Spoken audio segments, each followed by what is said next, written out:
আপনার স্বামীর একটা কথা শুনে আপনি আকাশ থেকে নেমে পড়ছেন, আকাশ ভেঙে পড়ছে মাথার উপরে। কি এটা বললো সে, আপনি ডিপ্রেসড হয়ে যাচ্ছেন। আরে বোন, ডিপ্রেসড হচ্ছেন কেন?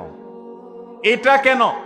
আরো শক্ত কথা আপনাকে বলতে পারে, এটা আপনি মাথায় রাখেন। কারণ দিন শেষে তিনি মানুষ, তার ভুল হতে পারে, একটা সময় তিনি তার ভুল বুঝতে পারেন।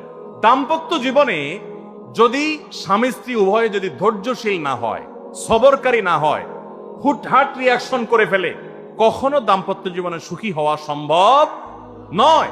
মনে রাখতে হবে, একসাথে থাকতে গেলে, দুইটা পাতিল একসাথে থাকতে গেলে টুনটান লাগে না, বাধে হয় না? দাম্পত্য জীবনে টুকটাক সমস্যা হবেই, এটা প্রত্যাশিত। মনে রাখবেন, এই জিনিসটা যদি আপনি আগে থেকে মাথায় রাখেন, তাহলে আপনার কষ্ট অনেকখানি দূর হয়ে যাবে। আমরা অনেকে আকাশ থেকে নেমে পড়ি। কি বলে? এত বড় সাহস, এই কথা বলতে পারে? কেন ভাই আশ্চর্য হচ্ছেন কেন? এর চেয়ে বেশি কথা বলতে পারে। মাথা বাড়ি মারছে? আরে ভাই, ছুরি মারে নাই যে শুকর আদায় করেন। বুঝেন নাই কথা? একই কথা বোনদের জন্য প্রযোজ্য। আমার মা বোন যারা শুনছেন তাদেরকেও বলছি,